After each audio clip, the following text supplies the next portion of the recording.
Welcome to my channel the destination dreams. আপনারা আছেন সন্দীপের সাথে।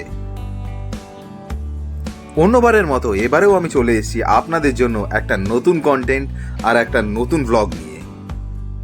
আজকে 11ই এপ্রিল 2024। আজকে হলো ঈদ। তো আমার এই ব্লগটা যারা ইন্ডিয়া বা ইন্ডিয়ার বাইরে থেকে আমার মুসলিম ভাই বোনরা দেখছেন, তো তাদের জন্য ঈদ মোবারক। আপনারা নিশ্চয়ই ভাবছেন যে আমি আজকে কোথায় যাচ্ছি। তো আমি জানিয়ে রাখি, কলকাতার একটা ফেমাস জায়গা জাকারিয়া স্ট্রিট, সেখানে আমি যাচ্ছি।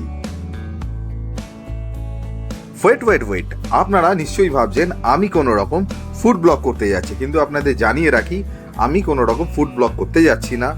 কোথায় যাচ্ছি বা আপনাদের জন্য আমি কি নিয়ে আসতে চলেছি, আপনারা কাইন্ডলি ভিডিওটা শেষ পর্যন্ত দেখুন।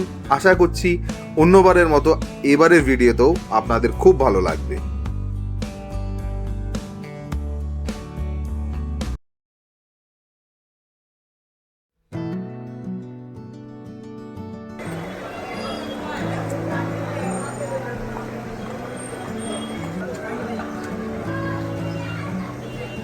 ঈদের দিনে আমি এই মুহূর্তে এসে গেছি কলকাতার সব থেকে পুরনো মসজিদ নাখোদা মসজিদে। 1926 সালে 11ই সেপ্টেম্বর এই মসজিদটি স্থাপিত করা হয়েছিল। আর এই মসজিদ এতটাই বড় যে এই মসজিদের ধারণ ক্ষমতা হলো প্রায় 10,000। মুসলিম সম্প্রদায়ের জন্য সব থেকে শুভ দিন হলো ঈদ। তো ঈদের দিনে সবাই একত্রিত হয়ে মিলিত হয়ে সবাই খুব আনন্দ করে। তো আজকের দিনে আমি যখন মসজিদে পৌঁছালাম, আমাকে একটুকুনি দাঁড়াতে হয়েছিল, কারণ এই টাইমটায় যেই টাইমটা অ্যাকচুয়ালি আমি গেছিলাম সেই টাইমে নামাজ পড়া সবই স্টার্ট হয়েছিল। তো তার জন্য আমাকে একটু ওয়েট করতে হয়েছিল মসজিদের বাইরে। আপনারা দেখতেই পাচ্ছেন আমি দাঁড়িয়ে আছি, কিন্তু ওখানে একজন তার কিছুক্ষণের পরেই আমাকে অনুমতি দিয়ে দেয় মসজিদে ঢোকার জন্য। আর কিছুক্ষণের মধ্যেই আপনাদের সাথে মসজিদের ভেতরটাও কত সুন্দর দেখতে আপনারা নিজেরাও দেখতে পারবেন। এই মসজিদের প্রবেশপথটি ফতেপুর সিক্রির বুলন্দ দরজার অনুরূপ।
এই নাকোদা মসজিদ এতটাই বড় যে মসজিদে 3টা গম্বুজ আছে।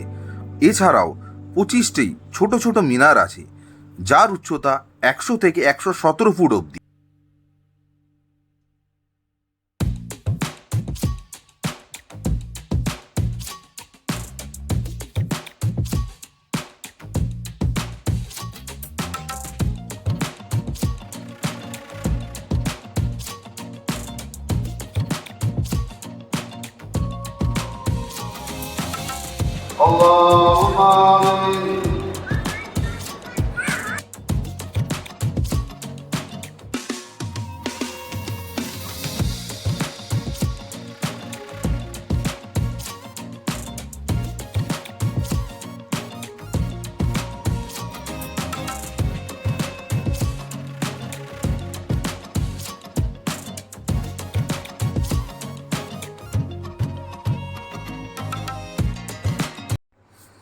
ঈদের অর্থ হলো উৎসব, আর ইসলাম ধর্মীয় অনুসারে প্রধান উৎসবগুলোকে ঈদ বলা হয়।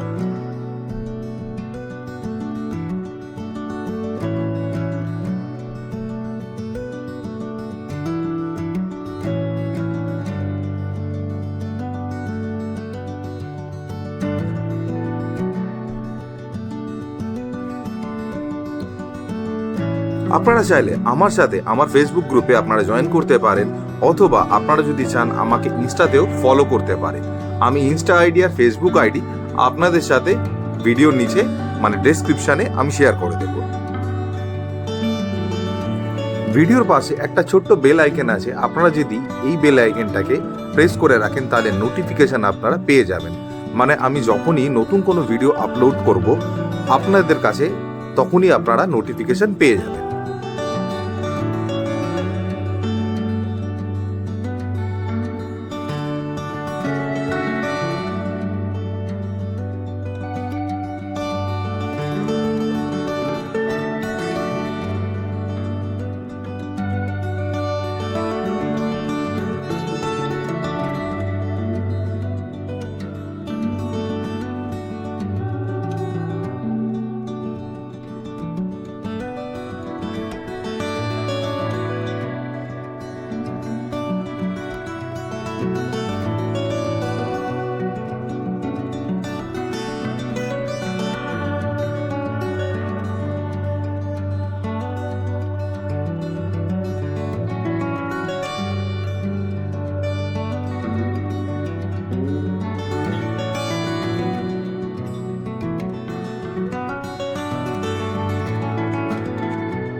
আমার ভিডিওটা যদি এতদূর পর্যন্ত দেখে থাকেন, আশা করব আপনাদের ভিডিওটা খুবই ভালো লাগছে। আর যদি ভালো লেগে থাকে আমি আপনাদের রিকোয়েস্ট করব আমার চ্যানেলটাকে সাবস্ক্রাইব করে নেবেন।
আপনাদের যদি এই ভিডিওটা ভালো লেগে থাকে তো একটা লাইক করে দেবেন, আর আমার চ্যানেলটাকে আপনারা যদি সাবস্ক্রাইব না করে থাকেন তো প্লিজ আমার চ্যানেলটাকে সাবস্ক্রাইব করে নেবেন। Thank you so much.